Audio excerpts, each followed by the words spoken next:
বিয়ের ৫ বছর পরেও যখন আমি কোনো সন্তানের মা হতে পারলাম না, তখন আমার শ্বশুর শাশুড়ি আমার সাথে কথা বলা পুরোপুরি বন্ধ করে দেয়।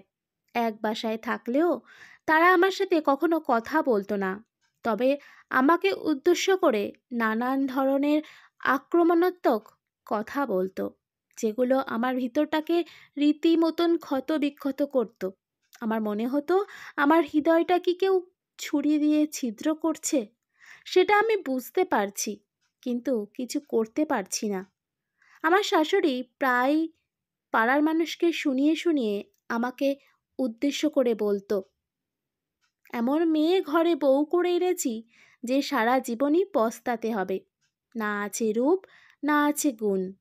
বিয়ের এত বছর হয়ে গেল, অথচ এখনো একটা নাতি নাতনির মুখ দেখতে পারলাম না। পোড়া কপাল আমার। ছেলেটা নিজের পছন্দের বিয়ে না করে যদি আমাদের পছন্দের বিয়ে করত, তাহলে আজ এই দিনটি দেখতে হতো না। আমি পাশের ঘর থেকে কথাগুলো শুনে শুধু নীরবে চোখের জল ফেলতাম, কিন্তু কাউকে কিছু বলতে পারতাম না। আমার খুব ইচ্ছে হতো আমার ভিতরের কথাগুলো কোনো একজনকে আমি বলি, আমার ভিতরটা হালকা করি, কিন্তু আমি বলার মতন কোনো মানুষ খুঁজে পেতাম না। আমার স্বামী আবির যখন রাতে অফিস থেকে ফেরে, তখন তাকে জড়িয়ে ধরে খুব কাঁদতে ইচ্ছে করে। তার বাবা বাবা মায়ের কথাগুলো তার কাছে বলতে ইচ্ছে করে, কিন্তু কেন জানি সাহস হয় না। হয়তো আবির আমাকেই দোষ দেবে, কারণ নিজের বাবা মায়ের বদনাম কোনো ছেলেই শুনতে চায় না। সেটা সত্য হলেও বাস্তব। আবিরও হয়তো চায় না। আমার শ্বশুর শাশুড়ি আমার সাথে যেমন করুক না কেন, আমার স্বামী আমাকে অনেক ভালোবাসে। এটাই হয়তো আমার জন্য অনেক কিছু। কারণ পৃথিবীতে একজন স্ত্রীর জন্য তার স্বামীর উপরে কেউ নেই। একজন স্ত্রীর সবার ভালোবাসা ছাড়া বেঁচে থাকতে পারে, ভালো থাকতে পারে, কিন্তু স্বামীর ভালোবাসা ছাড়া কোনো স্ত্রী ভালো থাকতে পারে না। স্ত্রীর কাছে স্বামীর ভালোবাসাই পৃথিবীর শ্রেষ্ঠ ভালোবাসা। আমার কাছেও আমার স্বামী সব। সে যতদিন আমাকে ভালোবাসবে, ততদিন আমি পৃথিবীর সব মানুষের ঘৃণা উপেক্ষা করে বেঁচে থাকব। আমার স্বামীর ভালোবাসার কাছে পৃথিবীর অন্য সব ঘৃণা তুচ্ছ।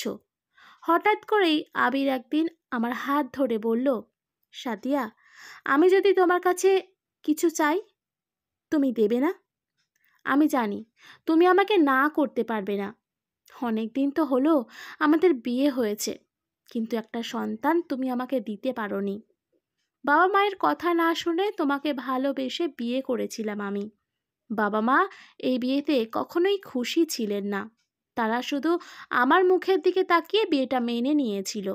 আমিও ভেবেছিলাম বিয়ের পর একটা ফুটফুটে নাতনির মুখ দেখে তারা সব কিছু ভুলে যাবে, কিন্তু তুমি সেটা দিতে ব্যর্থ হয়েছ। 5 বছরেও যেহেতু তুমি এটা পারোনি, ভবিষ্যতেও পারবে না। আমাদের এত টাকা পয়সা, জমি জমা, এসব ভবিষ্যতে কার জন্য বলো? আমাদের তো প্রজন্ম রক্ষা করতে হবে নাকি? তুমি তো আমাকে একটা সন্তান দিতে পারলে না, তাই আমি সিদ্ধান্ত নিয়েছি আর একটা বিয়ে করব। আমার বংশ রক্ষা করতে হবে। আশা করি তুমি আমাকে বাধা দেবে না। আমি চাই তুমি খুশি মনে আমার দ্বিতীয় বিয়েটা মেনে নেবে। আবির যখন কথাগুলো আমার হাত ধরে বলল, তখন আমার নিজেকে পৃথিবীর সবচেয়ে অসহায় মানুষ মনে হচ্ছিল। যে মানুষটাকে তার স্বামীও এখন আর ভালোবাসে না। ভাবতে অবাক লাগছে, এই মানুষটাই একদিন আমাকে নিয়ে মহাকাল পাড়ি দেওয়ার স্বপ্ন দেখত, আমার সব আবদার পূরণ করত। বিয়ের আগে আমাদের 3 বছরের সম্পর্ক ছিল। এই 3 বছরে আমি আবিরের কাছে যখন যা চেয়েছি তাই পেয়েছি। একসময় মনে হতো আমি যদি তার কাছে আকাশের চাঁদটা চাই, তাহলে সেটাও সে আমাকে এনে দেবে। আমার মনে হতো আমি খুব বেশি ভাগ্যবান যে আমার এমন একজন মানুষের সাথে বাকি জীবনটা কাটাতে পারবো। বিয়ের পরেও তো আবির আমার সব কথা রাখতো। বাবা মায়ের অবাধ্য হয়ে আমাকে বিয়ে করেছিল। তাহলে আমি আজ মা হতে পারিনি বলে আবির এমন করছে? আমি সাহস করে আবিরকে বললাম, আমি যতদূর জানি সন্তান জন্ম দেওয়ার ক্ষেত্রে মেয়েদের কোনো হাত নেই। বাচ্চা ছেলে হবে নাকি মেয়ে হবে এটা যেমন একজন পুরুষের শুক্রাণু ঠিক করে, তেমনি সন্তান না হওয়ার জন্যও স্বামী দায়ী। এর জন্য কোনো স্ত্রী দায়ী হয় না। আমি আমার স্বামীকে অন্য কোনো মেয়ের সাথে কখনো কল্পনা করতে পারবো না, তাই আবিরকে আমি দ্বিতীয় বিয়ে করতে দিতে চাই না। সেই জন্য তাকে কথাগুলো আমি বলি। কিন্তু আবির এই কথার পরিপ্রেক্ষিতে আমার সাথে এতটা খারাপ ব্যবহার করবে আমি ধারণা করিনি। আবির আমার কথাগুলো শুনে বলল, তার মাকে আমার সন্তান জন্ম দেওয়ার ক্ষমতা নেই, আমি পুরুষ না। তাহলে তাকে যে আমি এতদিন ধরে শারীরিক সুখ দিয়ে এসেছি এটা কি করে দিয়েছি? তোকে আমার বিয়ে করাটাই উচিত হয়নি। ভেবেছিলাম তুই আমার কথা ভাববি, আমার বাবা মায়ের কথা ভাববি, আমাদের ভবিষ্যৎ প্রজন্মের কথা ভেবে আমার বিয়েতে তুই মত দিবি। কিন্তু তুই উল্টে আমাকেই দোষ দিচ্ছিস। আমার কারণে নাকি তুই মা হতে পারছিস না। তাহলে যা, অন্য কারোর কাছে গিয়ে সন্তান জন্ম দে। আমার কাছে থাকছিস কেন? তুই আমাকে মুক্তি দে। আমার তোকে এখন আর সহ্য হয় না। তোর জন্য আমার বাবা মায়ের কাছে আমি অকৃতজ্ঞ সন্তান হয়েছি। তুই আমার জীবনটাকে নরক বানিয়ে দিয়েছিস। আমি কথাগুলো ওভাবে বলিনি। আমি শুধু তোমাকে বোঝাতে চেয়েছিলাম এখানে আমাদের কোনো দোষ নেই। আর একজন স্ত্রী কখনো তার স্বামীকে দ্বিতীয় বিয়ে করানোর দুঃসাহস করতে পারবে না, আমিও পারবো না। তুই যেভাবেই বলিস না কেন আমি আর একটা বিয়ে করব। তোর যদি আমার কাছে থাকতে মন চায় থাকবি, মন না চাইলে চলে যাবি। আমার কাছ থেকে সরে যা তুই। কথাগুলো বলেই আবির আমার হাতটা ছেড়ে দিয়ে আমাকে ধাক্কা দিয়ে ফেলে দেয়। অথচ সে একদিন আমাকে কথা দিয়েছিল আমার হাতটা সারা জীবন শক্ত করে ধরে রাখবে। যতই ঝড়ঝাপটাই আসুক না কেন সে আমার হাত ছাড়বে না। কিন্তু আজ ছেড়ে দিল। আমি যে পড়ে গিয়ে ব্যথা পেয়েছি সেদিকে আবিরের কোনো খেয়ালই নেই। আবির বিছানার এক পাশে জড়সড় হয়ে ঘুমাচ্ছে। আমি তার পাশে বসে কাঁদছি। আমি আজ খুব করে বুঝতে পারছি আমার স্বামী নামক ভালোবাসার মানুষটা আমার বৃত্তের বাইরে চলে গেছে। আমি চাইলেও তাকে আর আমার বৃত্তের মায়ায় আটকে রাখতে পারবো না। সে এখন নতুন বৃত্তের সন্ধানে। তবে আমি তাকে ছেড়ে দেব, কারণ আমি তাকে কখনো অন্য মেয়ের সাথে দেখতে পারবো না। এর জন্য যদি আমার তাকে ডিভোর্স দিতে হয় তবু আমি পিছবো না। আমি চাই মানুষটা সুখে থাকুক। আবির কাল বিয়ে করছে। এই বিয়েটা তার বাবা মায়ের ইচ্ছেতেই করছে।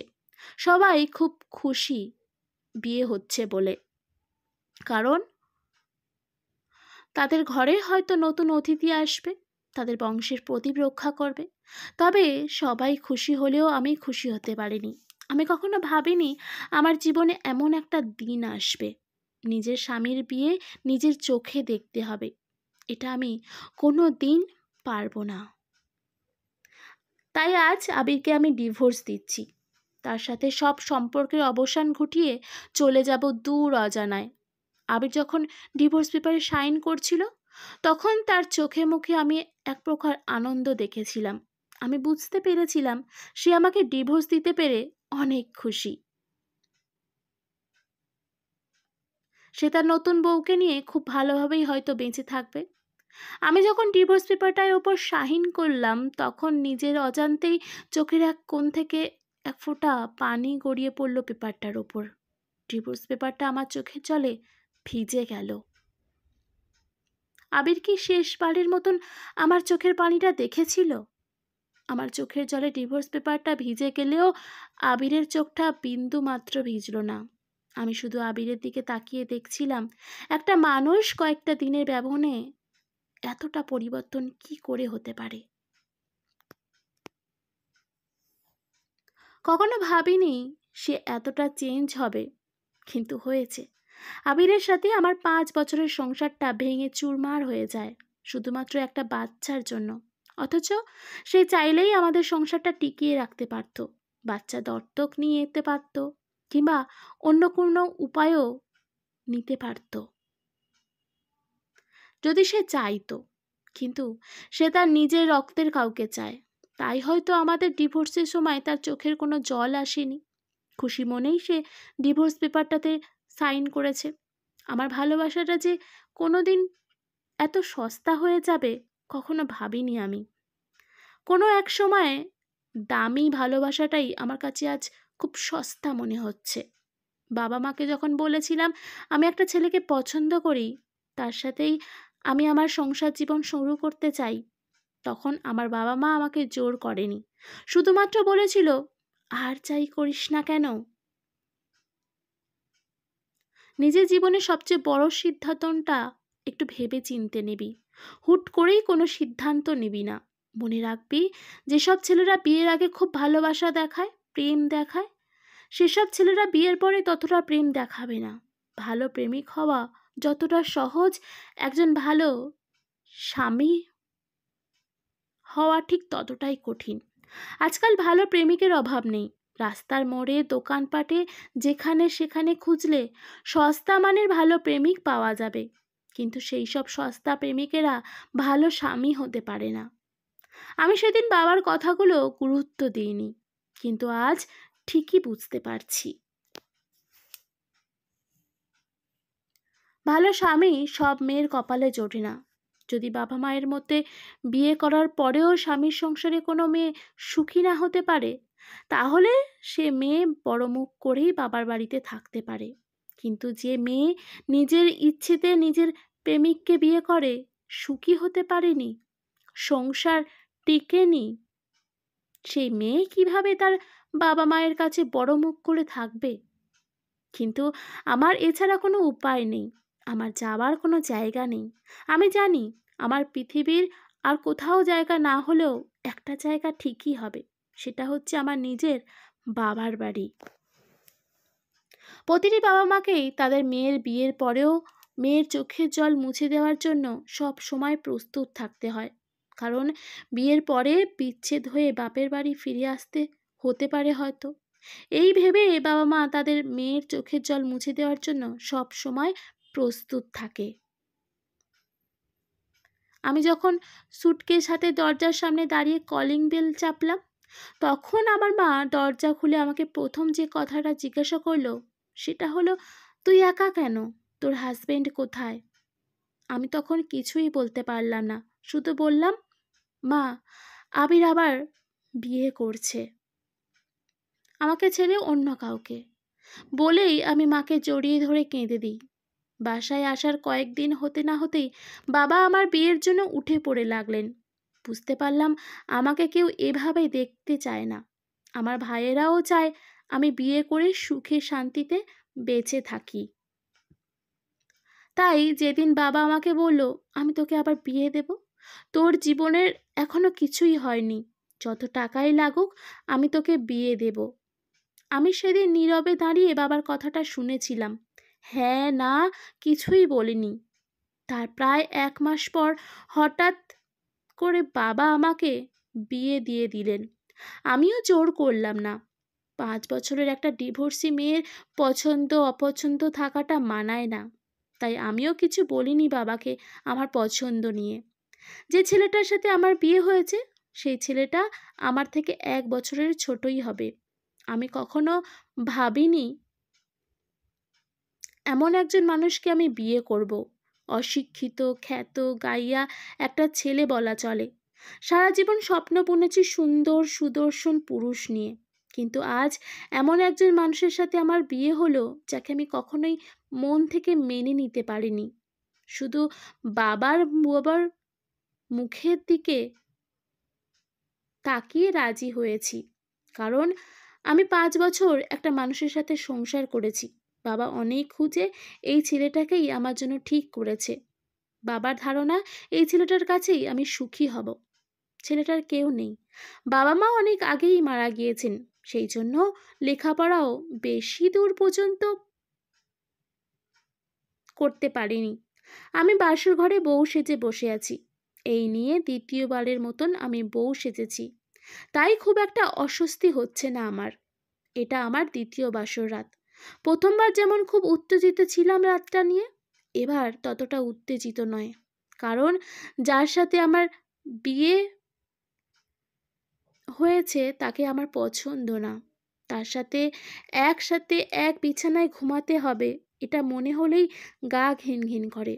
প্রতি রাতে ওই মানুষটার গায়ের ঘামের গন্ধে ঘুমাতে হবে, আমাকে এটা ভাবতেই কেমন জানি লাগছে। তবে কিছু করার নেই আমার। বিলাসিতার জীবনে তো ছিলাম, কিন্তু সেখানেও সবশেষে সুখ পাইনি। তাই বাবা এবার আর টাকা পয়সাওয়ালা কারোর কাছে বিয়ে দেননি, বিয়ে দিয়েছেন গরিব একজন যুবকের কাছে, যে সভ্য সমাজের মানুষ থেকে অনেক আলাদা। ওই তো ছেলেটা দরজা লাগিয়ে আমার দিকে এগিয়ে আসছে। আমাকে হয়তো আমার অনুমতি ছাড়াই স্পর্শ করবে, কারণ এসব মানুষেরা শুধু শারীরিক সম্পর্কটাকেই বড় করে দেখে। এটাই শিক্ষিত আর অশিক্ষিত মানুষের মাঝে পার্থক্য। আমি জানি না আমার জন্য কি অপেক্ষা করছে। হয়তোবা নিজের অনিচ্ছা সত্ত্বেও আমাকে শারীরিক সম্পর্ক করতে হবে। আমি হয়তো কয়েকটা দিন সুযোগ পাবো না নিজেকে মানিয়ে নেওয়ার। বুঝতে পারছি আপনি হয়তো আমাকে দেখে ভয় পাচ্ছেন, তবে ভয় পাওয়ার কিছু নেই। আমাকে নিয়ে যেমনটা ভাবছেন আমি কিন্তু তেমন না। হয়তো আপনার মতন অত পড়ালেখা করতে পারিনি আমি, তবে যতটুকু পেরেছি করেছি। আপনার বাবাকে আমি খুব সম্মান করি। উনি যখন আপনার কথা আমাকে বললেন, কেন জানি তখন আমি না করতে পারিনি। আমি জানি আমার আপনাকে ভালো লাগেনি, তবে আমারও কিছু করার ছিল না। আমি যদি না করতাম তাহলে আপনার বাবা অনেক কষ্ট পেত। আমি তাকে কষ্ট দিতে চাইনি। উনি আমার জন্য অনেক করেছেন। বাবা মা মারা যাওয়ার পর যখন খাওয়ার অভাবে মরতে বসেছিলাম, তখন আপনার বাবাই আমাকে কাজ দিয়েছিলেন। তারপর আর বেঁচে থাকার জন্য আমাকে চিন্তা করতে হয়নি। তাই আমি তার অনুরোধটা ফেলতে পারিনি। আমাকে ক্ষমা করবেন। আপনার জীবনটা হয়তো নষ্ট করে দিয়েছি আমি, তবে আপনার এখানে যেভাবে ইচ্ছা সেভাবে থাকবেন। আপনাকে কেউ কিচ্ছু বলবে না। আমিও আপনার উপর কখনো আমার অধিকার খাটাতে আসবো না। আপনি উপরে ঘুমান, আমি নিচে ঘুমাচ্ছি। কথাগুলো বলেই ছেলেটা নিচে বিছানা পেতে শুয়ে পড়ল। আমি মানুষটাকে খারাপ ভেবেছিলাম, অথচ মানুষটা মোটেও খারাপ না। সেটা তার কথাবার্তা শুনেই বোঝা যায়। সে ততটা শিক্ষিত না হলেও, স্মার্ট না হলেও তার এমন ব্যবহারটা আমাকে মুগ্ধ করেছে। তার মধ্যে একটা ভালো মানুষ বাস করে, যে মানুষটা পৃথিবীর সবাইকে মুগ্ধ করার ক্ষমতা রাখে। মনে হলো পৃথিবীর সবচেয়ে নিরীহ মানুষটা আমার সামনে কথা বলল, যার কথায় কোনো রাগ নেই, কোনো অভিমান নেই, আছে শুধু মুগ্ধতা। প্রথম প্রথম এই মানুষটার গায়ের ঘামের গন্ধ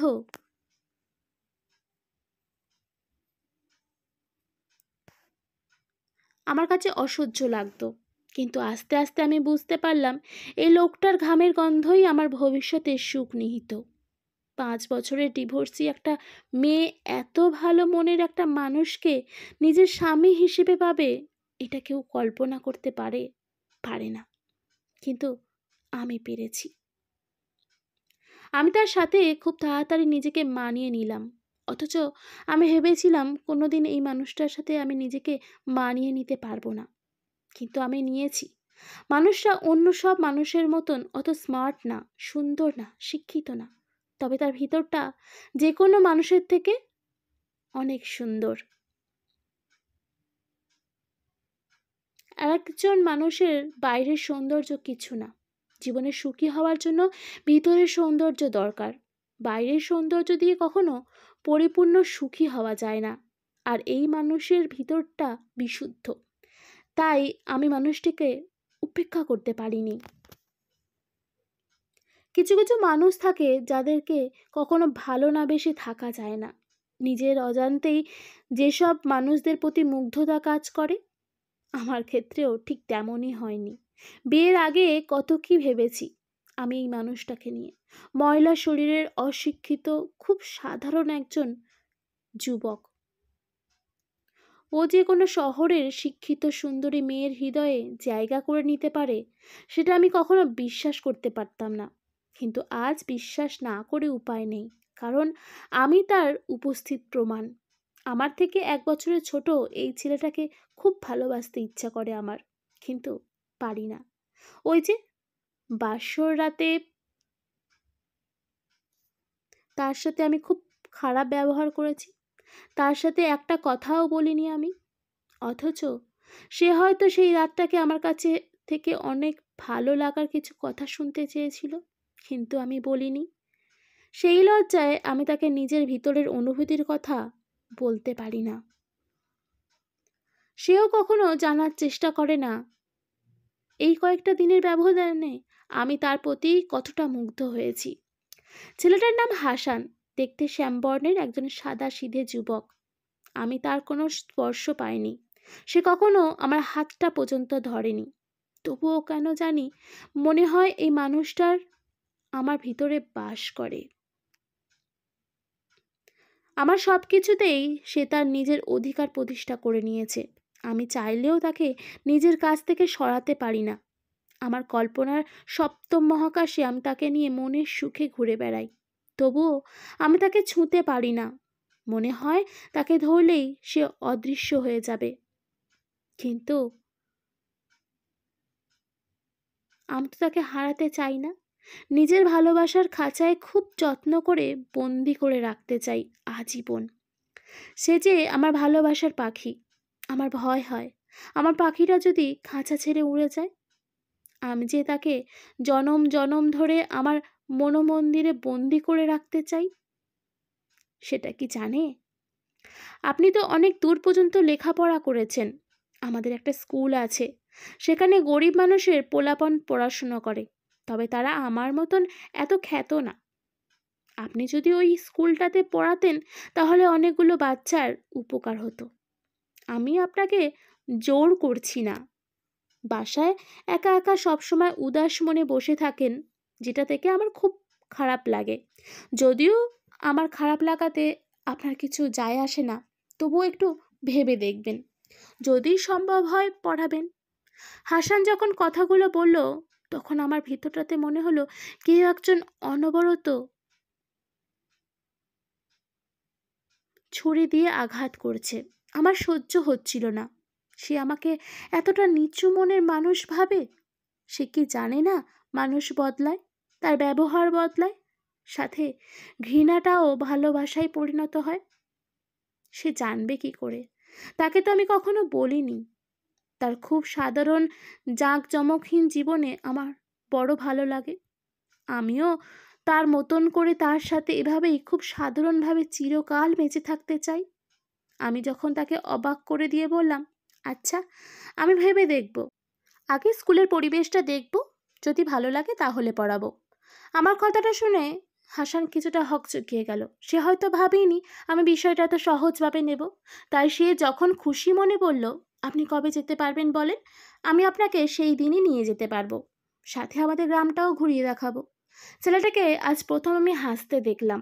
ওরকম বিশ্রী হাসি না, শব্দ করে হাসে তেমন হাসিও না, খুব শান্ত শিষ্ট ভদ্র হাসি। একটা ছেলের হাসিতেও যে মুক্ত ঝরতে পারে, কোনো মেয়ে মুগ্ধ হতে পারে, সেটা আমার জানা ছিল না। কিন্তু সত্যিই হাসানের হাসিটা আমাকে মুগ্ধ করেছে। একজন মানুষকে যখন ভালো লাগতে শুরু করে, তখন বোধহয় মানুষটার সব কিছুই ভালো লাগে। চলাফেরা, কথাবার্তা, হাসি, কান্না, সব কিছুই। আমি নিশ্চিত আমার কাছে যে হাসিটা খুব ভালো লেগেছে সেটা হয়তো পৃথিবীর অন্য কোনো মেয়ের কাছে খুব বিশ্রী মনে হবে। তবে আমার বারবার একটা কথা মনে হচ্ছে, যে ছেলের হাসিটা এত সুন্দর, তার কান্নাটা কত মধুর হবে। ছেলেরা নাকি খুব সুন্দর কাঁদতে পারে, যেটা মেয়েরা পারে না। কিন্তু আমি তো এই ছেলেটাকে কাঁদতে দিতে চাই না। সে হাসবে, সব সময় হাসবে, যতদিন বেঁচে থাকবে ততদিন হাসবে। সে কখনো কাঁদতে পারবে না, আমি তাকে কাঁদতে দেব না। আজ প্রথম আমি তার সাথে বাইরে বের হয়েছি।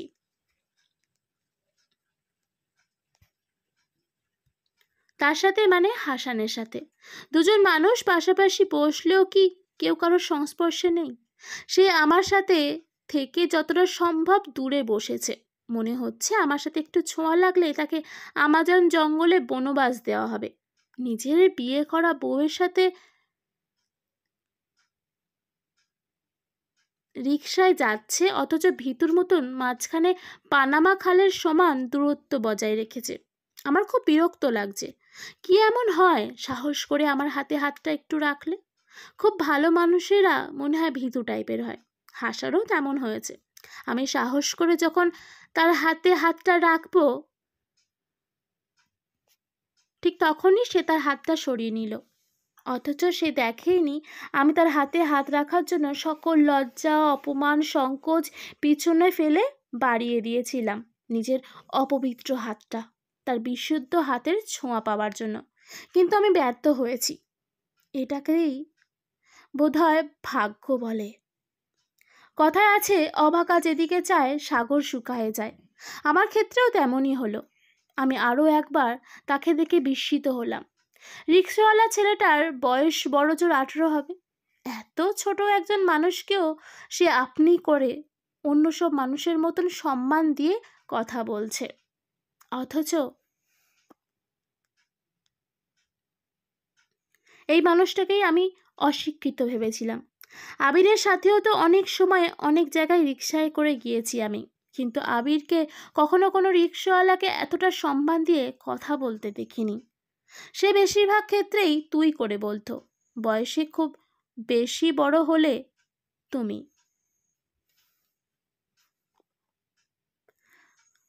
শিক্ষিত হলেই কারোর কাছ থেকে ভালো ব্যবহার আশা করা যায় না। আবার অনেক অশিক্ষিত মানুষের কাছ থেকেও খুব সুন্দর ব্যবহার পাওয়া যায়। এটা আমি হাসানকে দেখেই বুঝতে পারলাম।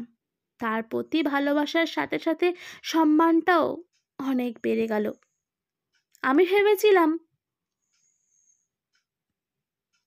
সে আমার যোগ্য না, কিন্তু এখন মনে হচ্ছে আমিই তার যোগ্য না। স্কুলটাকে যতটা নোংরা ভেবেছিলাম ততটা নোংরা না। পরিবেশটা ভালো না হলেও একেবারে খারাপ না। যখন জানতে পারলাম স্কুলটাতে হাসানের অনেক অবদান আছে, তখন কেন জানি আরও একবার তার প্রতি আমি মুগ্ধ হলাম। একটা মানুষের মাঝে কি এমন থাকে যে তার প্রতি বারবার এত মুগ্ধ হওয়া যায়? আমার জানা নেই। তবে আমি নিশ্চিত আমি যতবার শ্যামবর্ণের ছোটোখাটো এই ছেলেটার প্রতি মুগ্ধ হয়েছি, পৃথিবীর আর কেউ কারোর প্রতি কখনো এতবার মুগ্ধ হয়নি, ভবিষ্যতেও হবে না। এই গ্রামে বাচ্চাদের পড়ার জন্য একটা স্কুল ছিল না। প্রায় 3 কিলোমিটার পথ পায়ে হেঁটে স্কুলে যেতে হতো। কেউ যখন স্কুলের জন্য জমি দিচ্ছিল না, তখন হাসান জমি দিয়েছে। অথচ তার জমি জমা বলতে বাড়ির জায়গাটুকু আর স্কুলের জায়গাটুকুই ছিল। একটা মানুষের মন কত বড় হলে এমন কাজ করে আমার জানা নেই। তবে আজ আমার বোঝার বাকি নেই, বাবা আমাকে ঠিক মানুষের কাছেই বিয়ে দিয়েছেন। যে মানুষটার মন এত বড়, তার ভালোবাসার সীমানা কত বড় হবে, এটা ভাবতেই ভেতরটাতে একটা অজানা ভালো লাগা বয়ে যায়। আকাশে মেঘ জমেছে, তবে বৃষ্টি হওয়ার কোনো লক্ষণ দেখা যাচ্ছে না। যদি আজ বৃষ্টি নামে, হাসান আমাকে নিয়ে বৃষ্টিতে ভিজে, তাহলে কেমন হবে? আমি জানি বৃষ্টিতে ভিজলে আমার অসুখ হবে, জ্বর আসবে, সর্দি লাগবে, কিন্তু তবুও আমি তার সাথে ভিজতে চাই। আমি তার সাথে ভেজার জন্য 1000বার বিছানায় পড়তে রাজি আছি, জ্বরে আক্রান্ত হতে রাজি আছি, তবুও আমি তার হাত ধরে তার সাথে একটু ভিজতে চাই। সেই যে আমার সবচেয়ে বড় অসুখ। ওই তো হাসান বসে বসে কি যেন করছে। সেও কি আমার মতন ভাবে, নাকি ভাবে না? খুব জানতে ইচ্ছা করছে আমার। আমি আজ সব ভয়কে জয় করে তাকে সব বলবো। বলবো আমার তাকে ভালো লাগে, আমি তাকে খুব খুব কাছে পেতে চাই। এই শোনো ছোট ছেলে, তুমি এমন কেন? আমাকে বোঝো না কেন? এত ভীতু হলে চলে? আজ থেকে তুমি সারা দিন যেখানেই থাকো না কেন, সন্ধ্যা হলে আমার কাছে ফিরে আসবে। আমি দিনের আলোয় তোমাকে ভালোবাসতে পারবো না, আমি লজ্জায় মরে যাব।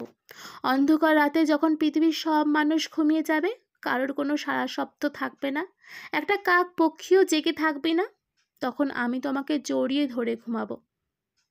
তুমি কিন্তু না করবে না। আমি তোমাকে শুধু জড়িয়ে ধরেই ঘুমাবো না। পুরুষদের যত রকম চাহিদা থাকে আমি তোমার সেই সব চাহিদা পূরণ করব। তোমাকে আমার হৃদয়ের সবটুকু ভালোবাসা দেব। বিনিময়ে তোমার ভিতরের বিশুদ্ধ ভালোবাসাটা আমার চাই। তুমি কি আমাকে দেবে না? বলো। আমি আমার মনের কথাগুলো নিজের মনের মধ্যেই গোপন রাখি। কেন জানি মুখ ফুটে হাসানকে বলতেই পারি না।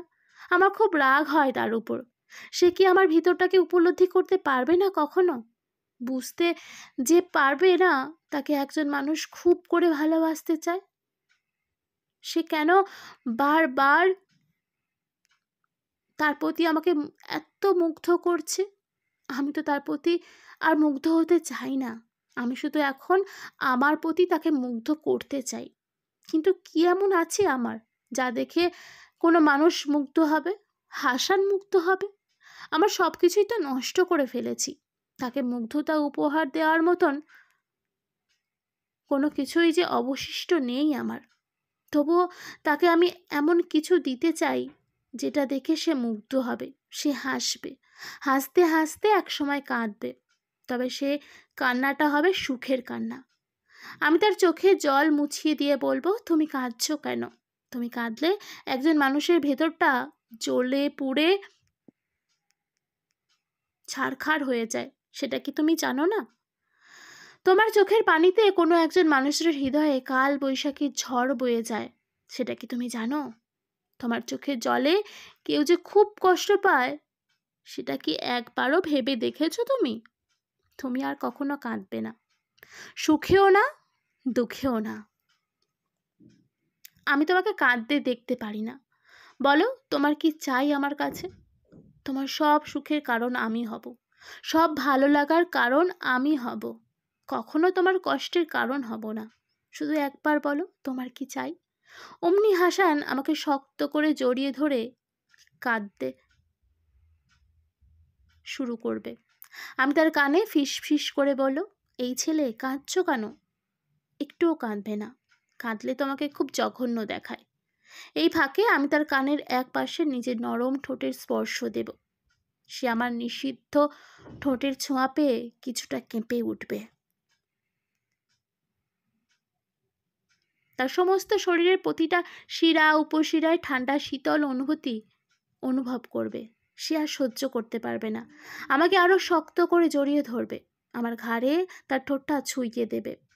পবিত্র চুম্বনে আমার দেহটা আবার সেই আগের মতন বিশুদ্ধ হয়ে যাবে। আমিও অনুভব করব এক স্বর্গীয় সুখের অনুভূতি। এমন একটা দিনের জন্যই বোধহয় আমি এখনো বেঁচে আছি। না হলে কবেই মরে যেতাম। এমন ভালোবাসার মানুষকে রেখে কেউ মরতে পারে?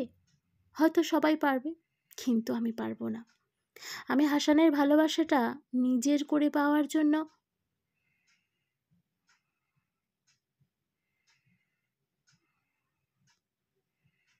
হলেও কিছুটা দিন বেঁচে থাকতে চাই। তার ভালোবাসা পাওয়ার আগেই যদি আমি এই সুন্দর পৃথিবী ছেড়ে চলে যাই, তাহলে হয়তো আমার থেকে দুর্ভাগা এই পৃথিবীতে একটিও থাকবে না। আমি বিয়ের পর প্রথম নিজের থেকে হাসনের কথা বলতে যাচ্ছি।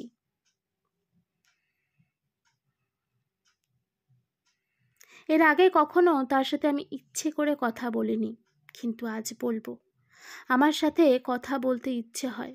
তার সাথে পাশে বসে তার হাত ধরে গল্প করতে মন চায়। আমার এই ইচ্ছেগুলো হলো জীবন্ত। আমি চাইলেও এই ইচ্ছেগুলোকে কখনো কবর দিতে পারবো না। আমি যতদিন বেঁচে থাকবো, আমার মনের মধ্যে ততদিন আমার এই ইচ্ছেগুলো জীবন্ত থাকবে।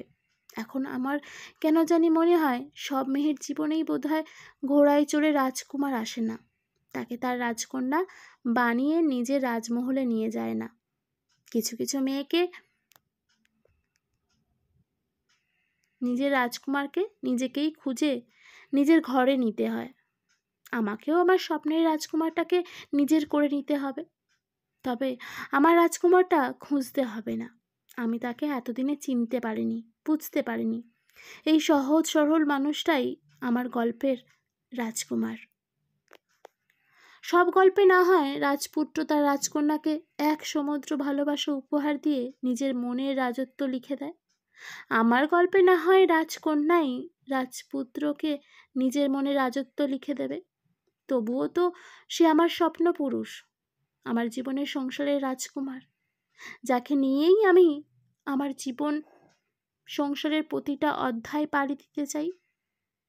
আমি যখন হাসানকে বললাম, আপনি কিন্তু বলেছিলেন আমাকে এই পল্লী প্রকৃতির সৌন্দর্যে ভরা গ্রামটা ঘুরিয়ে দেখাবেন, আপনি কিন্তু আপনার কথাটা রাখেননি। আপনি আপন কেন? কথা দিয়ে কথা রাখেন না। তখন হাসান আমার কথা শুনে এমন ভাব করলো যে মনে হলো আমি 7 আসমান থেকে নেমে এসেছি তার সাথে কথা বলার জন্য। আর তাই হয়তো সে অনুনয় ভরা নিরীহ কণ্ঠে বলল, আমার মনে ছিল না, কিছু মনে করবেন না, আসলে অনেক কাজের মধ্যে থাকি, তাই হয়তো ভুলে গেছি। অথচ এটা আমার মনে রাখা উচিত ছিল, কিন্তু আমি পারিনি। সেদিন আপনি যখন বললেন স্কুলে বাচ্চাদের পড়াবেন, সেই খুশিতে সব ভুলে গিয়েছি, আমাকে ক্ষমা করবেন। তবে এখন আর ভুলব না। কালকে সারাদিন আপনাকে এই গ্রামটা ঘুরিয়ে দেখাবো, যত খুশি মন ভরে দেখবেন। আপনাকে যদি আমি তুমি করে বলি, তাহলে কি আপনি রাগ করবেন? আপনি মনে হয় আমার থেকে ছোটই হবেন। কেন জানি আপনাকে আপনি বলতে ভালো লাগে না, তুমি বলতে ইচ্ছে হয়। যতটা ছোট ভাবছেন ততটাও কিন্তু ছোট না আমি। হিসেব করলে দেখা যাবে খুব বেশি হলেও হয়তো 6-7 মাসের ছোট হব। আর মানুষ তুমি তো সবাইকে বলে না, যারা খুব কাছের মানুষ হয় তাদেরকেই কেবল তুমি বলা যায়। আমি তো আপনার কাছের কেউ না, কাগজে কলমে কাছের হলেও মনের দিক থেকে অনেক দূরের। তবুও যদি আপনি তুমি করে বলেন, আমি কিছু মনে করব না। হাসান যখন কথাগুলো বলল তখন আমার ভিতরটা ভিজে গেল। সে কি আমাকে কোনোদিন বুঝবে না? আমি তাকে কোনো তুমি করে বলতে চাই, আমি যে এখন আর পারি না। আমারও যে কাউকে ভালোবাসতে ইচ্ছে করে আরও একবার কারোর মুখে চাষাবাদ করি ভালোবাসার। আমি নিজের চোখের জলটাকে আড়াল করে হাসানকে বললাম, আমার আপনি বলতে ভালো লাগে না, আমি এত হিসেব কিতাব বুঝি না, আর কখনো বুঝতেও চাই না। আমি আপনাকে তুমি করে বলবো, কাছের কিংবা দূরের নাকি সেটা আমি জানতে চাই না। শুধু জানি যে মানুষটা আমার থেকে ছোট, আমি তাকে আপনি বলবো না, তুমি করেই বলবো। এমন না তো যে তুই করে বলছি। হাসান একটু হেসে বলল, আচ্ছা বলবেন, সমস্যা নেই, তবে আমি কিন্তু আপনাকে আপনি করেই বলবো। আবার সেই পাগল করা হাসি। ছেলেরা কেন এত সুন্দর করে হাসবে? মেয়েদের হাসি সুন্দর হবে কেন? ছেলের হাসি এত সুন্দর হওয়া উচিত না। কিন্তু এই ছেলেটার হাসি কেন এত ভালো লাগে আমার? এটার উত্তর আমি জানি না। পরক্ষণেই মনে হলো, ছি, আমি কি করে এটা করলাম? আমার লজ্জায় মরে যেতে ইচ্ছা করছে। আমি কেন তাকে তুমি বলবো? সে তো প্রথমে না বলেছিল, তারপরেও আমি নির্লজ্জের মতন তাকে আবার অনুরোধ করছি। আমি কেন এমন করলাম? নিজের আত্মসম্মানটা আমি নিজের কাছেই ছোট করে ফেললাম। আবার মনে হলো, এই পৃথিবীতে শুধুমাত্র প্রিয়জনের একটু ভালোবাসা পাওয়ার জন্য মানুষ কত কি করে, কত জঘন্য কাজ করে। আমি তো তেমন কিছু করিনি, শুধু তাকে তুমি বলতে চেয়েছি। নিজের ভালোবাসার মানুষের কাছে তো একটু নির্লজ্জ হওয়াই যায়। আমি তো আর জোর করে তাকে চুমু খাইনি, শুধু একটু ভালোবেসে আদর করে তুমি করে বলবো। পৃথিবীর যত রকম আদর আছে সবগুলোতেই তুমি সম্বোধন করতে হয়। আপনি বললে সেটা কেন জানি আদর মনে হয় না, ন্যাকামি মনে হয়। আমি কোনো ন্যাকামি করতে চাই না, আদর করতে চাই। কি আশ্চর্য! এমন কি কখনো হয়েছে বউ স্বামীকে তুমি করে বলবে আর পর আপনি করে বলবে? কি একটা বিশ্রী ব্যাপার হবে। তবুও আমার কোনো কারণে ভালো লাগছে। অদ্ভুত সব চিন্তার বিভোর হয়ে কখন যে ঘুমিয়ে গেলাম বুঝতেই পারলাম না। ঘুম ভাঙলো সকাল 9টার সময়। জানলা দিয়ে সূর্যের মিষ্টি আলোটা গায়ে এসে পড়ছে আমার। খুব ভালো লাগছে আমার। আরও ভালো লাগতো যদি হাসান আমার পাশে বসা থাকতো, কিন্তু সে নেই। ঘুম থেকে উঠেই কোথায় যেন চলে গেছে, হয়তো বাজার করতে চলে গেছে। আজকের সকালটা আমার কাছে খুব সুন্দর লাগছে। মনে হচ্ছে আমার ২৪ বছরের জীবনে এত সুন্দর সকাল আগে কখনো দেখিনি আমি।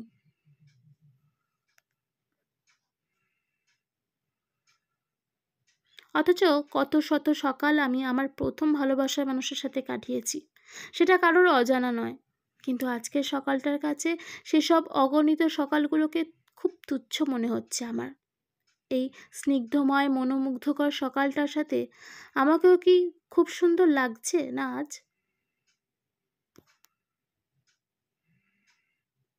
কিন্তু এই কথাটা বলার মতন কেউ নেই। আমাকেও আজ খুব সুন্দর লাগছে। হাসান হয়তো আমার দিকে নিজের বউয়ের দৃষ্টিতে কখনো তাকায় না। তাকালে নিশ্চয়ই সেও বলতো, আজ তোমাকে খুব খুব সুন্দর লাগছে। ইচ্ছে করছে আবারও তোমার প্রেমে পড়ি। তোমার চোখে চোখ রেখে আমার পৃথিবীটাকে নতুন করে দেখি। এক গাদা বাজার করে নিয়ে এসেছে হাসান। সেগুলো এখন রান্না করছে সে। আমি তার থেকে কিছুটা দূরে দাঁড়িয়ে মুগ্ধ নয়নে তাকে দেখছি। একটা ছিল যে এত ভালো রান্না করতে পারে কখনো জানা ছিল না। কিন্তু এই ছেলেটা পারে। হয়তোবা বাস্তবতা তাকে বাধ্য করেছে। আমি যদি কখনো রান্না না করি তাহলে সে আমাকে কোনো কারণে জিজ্ঞেসও করে না কেন রান্না করিনি। নিজেই চুলায় ভাত বসিয়ে দেবে। আজকে আমাকে ৯টার পরেও বিছানায় দেখে নিজেই রান্না করার কাজে ব্যস্ত হয়ে পড়েছে। আমি বিছানা থেকে রান্নাঘরে উঁকি দিতেই হাসানকে দেখতে পাই। তখন থেকেই দাঁড়িয়ে দাঁড়িয়ে তার মেয়েলি কাজকর্মগুলো দেখছিলাম। সকালে খাওয়ার সময় যখন বললাম, তুমি এত ভালো রান্না কার কাছ থেকে শিখেছো? তুমি তো আমার থেকেও ভালো রাঁধতে পারো। কারো কাছ থেকে শিখিনি। কেউ তো ছিল না কখনো রান্না করে দেওয়ার মতন। তাই নিজেকেই করতে হয়। এখন থেকে আমি রান্না করব। তোমাকে রান্না করতে হবে না। হা হা হা, আপনি রান্না করবেন? আপনি তো কখনো 10টার আগে ঘুম থেকেই ওঠেন না। হাসছো কেন? খুব খারাপ দেখাচ্ছে? আচ্ছা, হাসবো না। আজকে কিন্তু আমাকে গ্রাম ঘুরিয়ে দেখানোর কথা। মনে আছে তো? হ্যাঁ, মনে থাকবে না কেন? একটু পরেই বের হব। সারাদিন ঘুরবেন। বিয়ের পর আজ প্রথম আমি শাড়ি পরেছি, নীল শাড়ি। অনেকটা দিন পর আজ খুব সুন্দর করে সেজেছি। মনে হয়েছে কেউ একজন আছে যার জন্য আমাকে সবসময় পরিপাটি রাখা দরকার। হাসান আজকে আমাকে দেখে মুগ্ধ হবে কি? নাকি অন্য সব দিনের মতোই খুব সাধারণভাবেই আমার দিকে একবার তাকিয়ে চোখ ফিরিয়ে নেবে? কিন্তু না, হাসান আমাকে দেখে কিছুটা সারপ্রাইজ হলো। সে আমার দিকে তাকিয়ে আমাকেই দেখছে। চোখের পলক ফেলানোর কোনো নাম নেই। এই প্রথম সে এতটা ভালো লাগা নিয়ে আমার দিকে তাকিয়ে আছে। আমার খুব ভালো লাগছে। আমি তাকে নিজের প্রতি কিছুটা হলেও মুগ্ধতা উপহার দিতে পেরেছি। যখন দেখলাম সে কিছু বলছে না, আমার দিকে শুধু তাকিয়েই আছে, তখন আমি তাকে বললাম, কি হলো? কি দেখছো অমন করে? আমার কথা শুনে এসে তার ভাবনার জীবনে পরিসমাপ্তি ঘটিয়ে বর্তমানে ফিরে বলল, কিছু না। আপনি আজ শাড়ি পরেছেন, কেন জানি চোখ ফেরাতে পারছি না। খুব সুন্দর লাগছে আপনাকে। হাসানের কথাটা শুনে যে আমার ভিতরে কতটা ভালো লাগা কাজ করছে সেটা হয়তো আমি বোঝাতে পারবো না। নিজের স্বামীর কাছ থেকে যখন কোনো মেয়ে এরকম কিছু শোনে তখন তার যতটুকু ভালো লাগে তার থেকে হাজার গুণ ভালো লাগে আমার। আমি সব সময় ভেবেছি কি এমন আছে আমার যা হাসানকে দেওয়া যায়, যেটা দেখে যে মুগ্ধ হবে, কিন্তু আমি খুঁজে পাইনি। আজ না চাইতেই তাকে আমি আমার প্রতি মুগ্ধ করতে পেরেছি। এটাই বা কম কিসের? গ্রামের আঁকামাকা রাস্তা দিয়ে শাড়ি পরা সুন্দরী একটা মেয়ে খুশি মনে হাঁটছে। তার পাশে খুব সাধারণ একজন মানুষ তাকে সঙ্গ দিচ্ছে। মাঝে মাঝে সবাই কেমন করে যেন তাকাচ্ছে। হয়তোবা অনেকেই জানেই না এরা দুজন স্বামী স্ত্রী। হাসান আমাকে নতুন নতুন জিনিস দেখাচ্ছে, চেনাচ্ছে। যেগুলোর নাম আমি জানি না সেগুলোর নাম হাসান আমাকে বলছে। হঠাৎ করেই দেখলাম জলবতী বিল। সেই বিলে শত শত শাপলা সৌন্দর্যের প্রতীক হয়ে মাথা উঁচু করে দাঁড়িয়ে আছে। আমি নিজের অজান্তেই হাসানকে বললাম, কি সুন্দর দৃশ্য! আমার ইচ্ছে করছে এই মনোমুগ্ধকর দৃশ্যটা নিজের হাতে ছুঁই। নেমে যাই বিলে। তখন হাসান বলল, আসুন, সামনে নৌকা আছে, আপনার ইচ্ছেটা পূরণ হবে।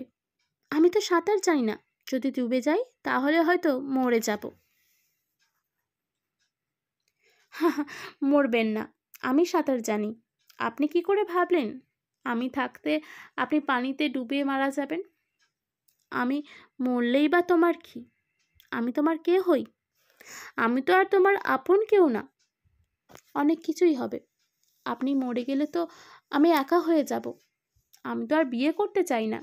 জীবনে বিয়ে তো একটাই। আমি তো তোমাকে নিজের স্বামীর অধিকার কখনো দিইনি। বউ হিসেবে যা করা দরকার সেটাও করছি না। তবুও আমার জন্য এত চিন্তা কেন?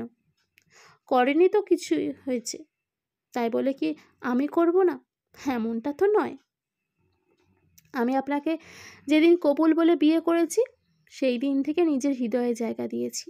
আপনি আমাকে যেমন ভাবেন না কেন, আমি কখনো আপনাকে বিপদের মধ্যে ফেলে যেতে পারবো না। হাসান নৌকার বিপরীত বসে নৌকা চালাচ্ছে। আমি পানিতে ফুটন্ত শাপলাগুলো দেখে মুগ্ধ হয়ে ছুঁয়ে দিচ্ছি। এমন করেই যদি হাসান সবসময় আমার পাশে থাকে, তাহলে আর কিছু চাওয়ার নেই আমার। এই প্রথম আমার মনে হচ্ছে আমার পাশে কেউ একজন আছে যে আমাকে এত সহজেই মরতে দেবে না। হঠাৎ করেই আমার মাথায় একটা দুষ্ট বুদ্ধি আসলো।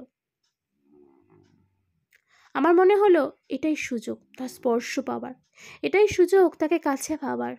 আমি কিছুক্ষণ পর ইচ্ছে করেই নৌকা থেকে পানিতে পড়ে গেলাম। যদিও আমার ভয় করছিল, আমি তো সাঁতার জানি না। তারপর এত বড় বিল, পানির গভীরতাও অনেক। কিন্তু আমার বিশ্বাস ছিল আমি পানিতে পড়ে যাওয়ার সাথে সাথেই হাসান আমাকে বাঁচাবে। সে আমাকে এত সহজে মরতে দিতে পারে না। সে যখন বলেছে, সে তার কথা রাখবে। কত সময় আমি পানিতে ডুবেছিলাম জানি না, তবে আমি যখন চোখ খুললাম তখন দেখলাম কেউ একজন আমার মুখে মুখ লাগিয়ে আমাকে বাঁচানোর চেষ্টা করছে। বুঝতে পারলাম হাসান। সে যখন বুঝতে পারলো আমার জ্ঞান ফিরেছে, তখন সে আমার থেকে কিছুটা দূরে সরে গেল। আমাকে ক্ষমা করবেন, আমি এটা করতে চাইনি। আপনি পানিতে পড়ে গিয়েছিলেন, অনেকক্ষণ ডুবেছিলেন, যার কারণে আপনার পেটে থেকে অনেক পানি জমা হয়ে গিয়েছিল। জ্ঞানও ছিল না, ভয় পেয়ে গিয়েছিলাম, তাই এমনটা করেছি। কোনো খারাপ উদ্দেশ্য নিয়ে আমি এটা করিনি, বিশ্বাস করুন। হাসান যখন কথাগুলো বলল, তখন আমার তাকে বলতে ইচ্ছা করলো, ভালো করেছো, খুব ভালো করেছো। নিজের বউকে চুমু খাবে না তো কাকে খাবে? আমি তোমার বিয়ে করা বউ। আমার ওপর তোমার অধিকার আছে। যা করার ইচ্ছে হয় তাই করবে। এটা নিয়ে কেন তুমি কৈফিয়ত দেবে? কিন্তু আমি বলতে পারলাম না। কোনো কথা না বলে আমি হাঁটা ধরলাম। হাসান আমার পিছনে পিছনে আসছে। আমার ভাবতে বড় ভালো লাগছে হাসানও আমাকে চায়। তার মনের ভেতর সে আমাকে খুব যত্ন করে রেখেছে, সেটা আমি বুঝতে পেরেছি, দেরিতে হলেও। কিন্তু কেউ কাউকে কথাটা বলতে পারছি না। এই ঘটনার পর হাসানের সাথে আমার প্রায় 2 দিন তেমন কোনো কথা হলো না। আজ অনেক দিন পর বৃষ্টি, খুব ভালো লাগছে আমার। হাসানকে যখন সাহস করে বললাম, এই ছেলে চলো ছাদে যাই, বৃষ্টিতে ভিজবো আমি, ভিজবে আমার সাথে? তখন হাসান কিছু বলল না। বুঝলাম তার খুব একটা ইচ্ছে নেই। তবুও সে কিছু সময় পর বলল, আচ্ছা চলুন। বৃষ্টিতে ভেজার সময় আমার কি হয়েছিল আমি জানি না। আমি যখন হাসানকে বললাম, এত দূরে দাঁড়িয়ে আছো কেন, একটু কাছে আসলে কি হয়? তখন হাসান আমাদের মাঝের দূরত্বটাকে নিশ্চিহ্ন করে দিয়েই আমার খুব কাছে আসলো। সে কাছে আসলেই আমি তার হাতে হাত ধরে ফেলি। সে কিছু বলে না। হঠাৎ করেই আকাশে বিদ্যুৎ চমকায়। আমিও ভয় পাওয়ার অভিনয়ে হাসানকে জড়িয়ে ধরি। হাসানও বোধহয় নিজেকে সেদিন সংযত রাখতে পারেনি, তাই হয়তো সেও আমাকে পরম আদরে জড়িয়ে নিয়েছিল তার বুকে। তারপর সেদিন আমরা নতুনভাবে দুজন দুজনকে ভালোবাসতে শুরু করি। আমার সমস্ত শরীরে আমি তার শীতল স্পর্শ অনুভব করি। একসময় আমরা ঘরে চলে আসি, বিছানায় শুয়ে পড়ি একজন আরেকজনকে ভালোবাসার জন্য। সেদিনের পর থেকে আমার নতুন এক জীবন শুরু হয়।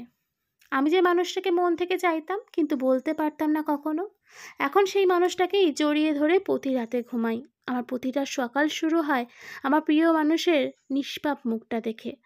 সবসময় দেখে এসেছি বউ তার জামাইয়ের ঘুম ভাঙায়, কিন্তু আমার ক্ষেত্রে উল্টো। আমার ঘুম ভাঙায় আমার জামাই। আমি যতবার অভিমান করি ততবারই সে কোনো না কোনোভাবে আমার পাহাড় সমান অভিমানটাকে ভাঙিয়েই ছাড়বে। আমিও মাঝে মাঝে ইচ্ছে করে অভিমান করি, কারণ আমি জানি আমার হাজার বার অভিমান করলেও কেউ একজন আমার অভিমান ভাঙাবেই। এমন একজন মানুষ থাকলে অভিমান না করে কি পারা যায়? যায় না। কোনো এক পড়ন্ত বিকেলে যখন আমি সূর্যের মিষ্টি রোদের হলুদ আলোয় বসে মগ্ন হয়ে কফির কাপে চুমুক দিচ্ছিলাম আর ভাবছিলাম জীবনটা কত সুন্দর, আমরাই জীবনটাকে জটিল করে ফেলি। আবিরের সাথে যখন বিচ্ছেদ হয় তখন বেঁচে থাকার কোনো ইচ্ছেই হতো না, কিন্তু এখন যখন হাসানের সাথে আছি তখন মরতে ভয় হয়। আমার মনে হয় এত ভালোবাসা রেখে আমি মরেও শান্তি পাবো না। হঠাৎ করেই তখন আমি মাথা ঘুরে পড়ে যাই। জ্ঞান ফেরার পরেই হাসপাতালের বেডে নিজেকে আবিষ্কার করি।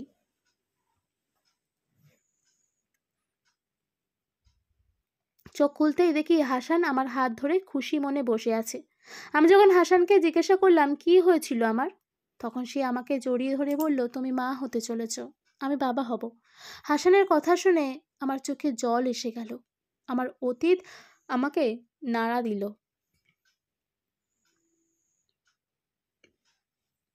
এই সন্তানের জন্যই তো আমার 5 বছরের সংসার ভেঙে গিয়েছিল। তবেই ভালোই হয়েছে। সেদিন বুঝেছিলাম খারাপ সময়ই মানুষ চেনা যায়। আমিও চিনেছিলাম। বাবা মা যখন জানতে পারলো আমি মা হতে বলে চলেছি, তখন তারা আর দেরি করেনি, হাসপাতালেই আমাকে দেখতে এসেছিল। আমি হাসানকে রেখে বাপের বাড়ি চলে যাই। হাসানকে এত করে বলার পরেও সে আমার সাথে আসলো না। তার নাকি কি কাজ আছে, কয়েকটা দিন পর আসবে। আমিও তাকে জোর করলাম না, কারণ আমি জানি সে কাজ শেষ করেই আমার কাছে চলে আসবে। কয়েক মাস পর আমি একটা ছেলে সন্তানের মা হলাম। সবাই খুব খুশি। বাবা মা ভাই ভাবি সবাই আমার ছেলে হওয়াতে অনেক খুশি হয়েছে। হাসান বোধহয় সবচেয়ে বেশি খুশি হয়েছে। আমি ছেলেটাকে সবসময় এইভাবেই হাসি খুশি দেখতে চাই। যে মানুষটা আমার দুঃখের জীবনটাকে এতটা সুখ দিয়ে ভরিয়ে দিয়েছে, সেই মানুষটার জন্য আমি যাই করি না কেন সেটাই কম হবে। 3 বছর পর শহরে এসেছি। আজ আমার জীবনের সব কিছুই আছে। আমি একজন আদর্শ স্বামী পেয়েছি। সে আমাকে আমার জীবনের শ্রেষ্ঠ উপহার দিয়েছে। আমাকে একটা সন্তান দিয়েছে, একটা বাচ্চা। একজন মায়ের কাছে কতটা গুরুত্বপূর্ণ সেটা শুধু আমিই জানি। আর সেটা যদি হয় সংসার ভাঙার কারণ, তাহলে তো কোনো কথাই নেই। হঠাৎ করেই বহুদিনের চেনা পরিচিত সেই মানুষটার সামনে দাঁড়িয়ে যাই। হ্যাঁ, আবির আমার সামনে দাঁড়িয়ে আছে। তাকে দেখে আমি খুব বেশি অবাক হলাম। আগের সেই সুন্দর চেহারাটা এখন আর নেই। কালের বিবর্তনে চেহারাটাও নষ্ট হয়ে গিয়েছে। মুখে বড় বড় দাড়ি, চুলগুলো এলোমেলো, দেখতে খুব খারাপ লাগছে। আবিরকে দেখা মাত্রই আমি হাসানকে বললাম, তুমি ভিতরে গিয়ে বসো, আমি আসছি। কেমন আছো? ভালো আছি। তুমি কেমন আছো? তোমার প্রজন্ম রক্ষা করেছো নিশ্চয়ই? না, তুমি চলে যাওয়ার পর আমার জীবনটা নরকে পরিণত হয়েছে। আমি তোমাকে যে কারণেই আমার কাছ থেকে দূরে ঠেলে দিয়েছি, সেই একই কারণে আমার স্ত্রীও আমাকে ছেড়ে চলে গেছে। মানে? বুঝলাম না। আমি তাকে সন্তান দিতে পারিনি বলে সে অন্য কারোর সাথে চলে গেছে। তুমি তো বলেছিলে আমার সমস্যা আছে। তোমার কোনো সমস্যা নেই। তুমি সন্তান জন্ম দেওয়ার ক্ষমতা রাখো। আমি ভুল করেছিলাম। সমস্যাটা আমারই। আমি বুঝতে পারিনি। তার জন্য আমি দীর্ঘ 2টা বছর ধরে সাজা পাচ্ছি। হয়তো ভবিষ্যতেও পাবো। ওটাকে তোমার স্বামী? হ্যাঁ, আমার স্বামী সন্তান। তার মানে তুমি আমার দ্বিতীয় বউকে নিয়ে অনেক সুখেই ছিলে। হতে চেয়েছিলাম, কিন্তু সুযোগ পাইনি। জীবনে প্রথম জিনিসগুলোই বেস্ট হয়। আমি আমার বেস্টকে পেয়েও ধরে রাখতে পারিনি। এটা আমি বিশ্বাস করতে পারছি না। কেন? কারণ আমি আমার জীবনে তো প্রথমবার বেস্ট কাউকে পাইনি, দ্বিতীয়বার বেস্ট কাউকে পেয়েছি। সেটাও ঠিক। তোমার ছেলেটা অনেক সুন্দর, জানি। আমার জন্য তোমার খারাপ লাগছে? খারাপ লাগাটাই স্বাভাবিক। আমাকে দেখে সবারই খারাপ লাগে, তেমন কিছু না। তোমাকে দেখে খারাপ লাগবে কেন? আমি তোমার অনেক আগেই ভুলে গিয়েছি। আমার স্বামী আমাকে এত ভালোবেসে দিয়েছে যে তোমাকে মনে রাখার কোনো চান্সই নেই। তুমিও বুঝি তোমার স্বামীকে অনেক ভালোবাসো। বাঁচবো না কেন? নিজের থেকেও বেশি ভালোবাসি। অতটাই ভালোবাসি যার বেশি আর ভালোবাসা যায় না। আজকে একটা কথা খুব জানতে ইচ্ছা করছে। কি কথা? তুমি তো একসময় বলেছিলে তোমার প্রজন্ম রক্ষা করতে হবে, তার জন্য তোমার একটা বাচ্চা দরকার। তোমার বাবা মাও তোমার সাথে তাল মিলিয়েছিল। এখন কিভাবে তুমি তোমার ভবিষ্যৎ প্রজন্ম রক্ষা করবে? তুমি কি আমাকে এখনো ঘৃণা করো? তোমাকে ভালোবাসার মতন কোনো কারণ আছে? তোমার মতন মানুষকে ঘৃণা না করে উপায় আছে? তোমাকে একটা সাজেশন দিচ্ছি। কি? তুমি আবার বিয়ে করো, তারপর তোমার বউকে এক রাতের জন্য অন্য কারোর কাছে রেখে এসো। তাহলেই তো তোমার প্রজন্ম রক্ষা পাবে। দুনিয়ার সবাই জানে বাচ্চাটা তোমার, শুধু তুমি জানো বাচ্চাটা অন্য কারোর। খুব রাগ হচ্ছে আমার কথা শুনে না? আমারও হয়েছিল যেদিন তুমি আমাকে বলেছিলে অন্য পুরুষকে দিয়ে সন্তান জন্ম দিতে। একটা কথা মনে রেখো, কিছু কিছু জিনিস সৃষ্টিকর্তা মানুষের হাতে দেন না। সন্তান জন্ম দেওয়াটাও তেমন। এটা আমাদের হাতে থাকে না। যে জিনিসগুলো মানুষের হাতে থাকে না, সেই জিনিসগুলোর জন্য কাউকে এত বড় কষ্ট দেওয়া উচিত না। কিন্তু তুমি দিয়েছিলে। কি সুখ পেয়েছো তুমি? কোনো সুখই পাওনি। কাউকে অকারণে দুঃখ দিয়ে এই পৃথিবীতে খুব কম মানুষই সুখী হতে পেরেছে। আমি চলে আসি। আমি জানি আমার কথাগুলো আবিরের ভেতরটাকে ছিঁড়ে ছিঁড়ে খাচ্ছে, কিন্তু আমাকেও খেয়েছে। আমি ধৈর্য ধরে অপেক্ষা করেছিলাম শুধুমাত্র এই দিনটার জন্য। আমার মনের ভিতর যে ক্ষতগুলো জমা হয়েছিল আজ সব বের করে দিয়েছি। হয়তো আবির ভাবছে আমি তার কাটা ঘায়ে লবণ ছিটিয়ে দিলাম। তাতেও আমার কোনো দুঃখ নেই। আমি যে তাকে আমার ভিতরের কথাগুলো শোনাতে পেরেছি, তাকে বোঝাতে পেরেছি, দেখাতে পেরেছি। সে আমাকে ঘাড় ধাক্কা দিয়েও তার জীবন থেকে বের করে দিলেও আমি মরে যাইনি। আমি তাকে ছাড়াও সুখী হয়েছি, বাচ্চার মা হয়েছি। সেটা দেখে সারা জীবন অনুতপ্ত হবে, এটাই বা কম কিসের? হাসান আমাদের ছেলে অয়নকে নিয়ে বসে আছে। অয়ন তার বাবার কোলে বসে হাসছে। ছেলেটাও তার বাবার মতন হয়েছে। ছেলেটার হাসিও তার বাবার মতন। আমি যে আমার হাসানের হাসি দেখেই মুগ্ধ হই। আমি নিশ্চিত আমার ছেলের হাসি দেখেও হাজার হাজার মেয়ে মুগ্ধ হবে।